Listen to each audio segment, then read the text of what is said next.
भगवान श्री कृष्ण की अद्भुत लीलाओं के बारे में हम सभी ने सुना है। कभी माखन चोरी की लीला, तो कभी चक्रधारी का रूप, कभी पांडवों के दूत बनकर कौरवों को सभा में विराट रूप दिखाना, तो कभी परिवार के मोह में फंसे अर्जुन को गीता का ज्ञान देना। मुरलीधर की ऐसी ही एक लीला थी।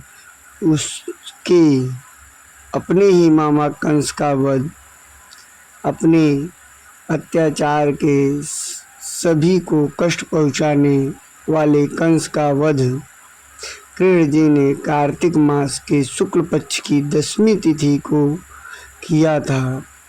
इसके साथ ही कृष्ण जी ने कंस का आतंक खत्म कर भयाक्रांत प्रजा को अत्याचार से मुक्त दिलाई थी।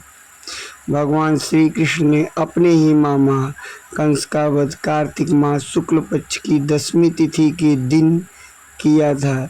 यही वजह है कि इस तिथि को कंस वध के तौर पर भी जाना जाता है। कृष्ण के जीवन की महत्वपूर्ण घटनाओं में से एक मामा कंस का वध भी है। भगवान श्री कृष्ण का संपूर्ण जीवन लीलाओं से भरा हुआ है। उनके जन्म से लेकर अंतिम वक्त तक सभी कुछ उनकी लीला ही नजर आती है। कृष्ण जी का जन्म भी विकट परिस्थितियों में हुआ था, जिसकी वजह से दुष्ट मामा कंस ही था। एक भविष्यवाणी की वजह से राजा कंस अपने ही भांजे श्री कृष्ण को मारना चाहता था। इसके लिए उसने कई प्रयास किए, लेकिन आखिर में उसका अंत भगवान श्री कृष्ण के हाथों ही हुआ। कंस के 8 भाई और 5 बहन थी। वह भाई बहन में से सबसे बड़ा था। उसकी बहनों का विवाह वासुदेव के छोटे भाई से हुआ था।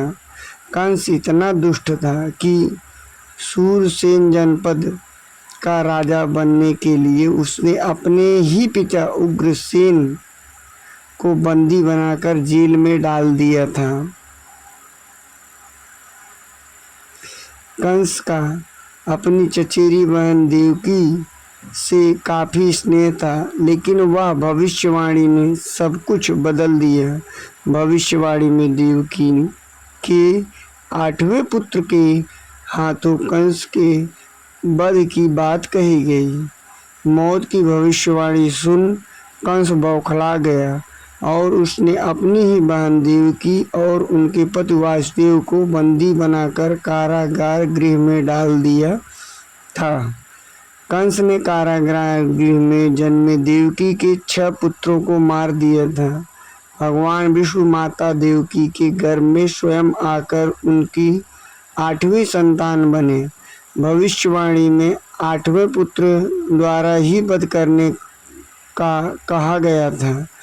जब कृष्ण का जन्म हुआ तो कारागार खुद ब खुद खुल गया और सैनिक सो गए। वासुदेव जी बालकृष्ण और नंद बाबा के यहाँ पहुँचाने में सफल हुए। कंस को जब श्री कृष्ण के गोकुल में होने की सूचना मिली तो उसने उन्हें मारने के लिए कई प्रयास किए, कई असुरों को भेजा, लेकिन कृष्ण लीला के आगे उसकी एक भी ना चली।